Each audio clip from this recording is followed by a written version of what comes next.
एका गावात विठ्ठल नावाचा एक श्रीमंत व्यापारी होता. त्याच्याकडे पैसा, मानसन्मान सगळं होतं, पण त्याचं मन मात्र कायम अस्वस्थ होतं. तो नेहमी विचार करायचा, खरा आनंद कुठे आहे? एके दिवशी गावात एक संत आले. विठ्ठल त्यांच्याकडे गेला आणि म्हणाला, माझ्याकडे सर्व काही आहे, पण शांतता नाही. संत हसून म्हणाले, खरा लाभ बाहेर नाही, तो आपल्या आत आहे.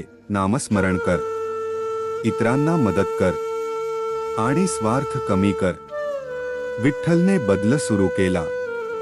तो रोज देवाचं नाव घेऊ लागला, गरजूंना मदत करू लागला. हळूहळू त्याच्या मनाला शांतता मिळाली आणि त्याला खरा आनंद सापडला. कारण जिथे मन शांत होतं, तिथेच खरा लाभ असतो.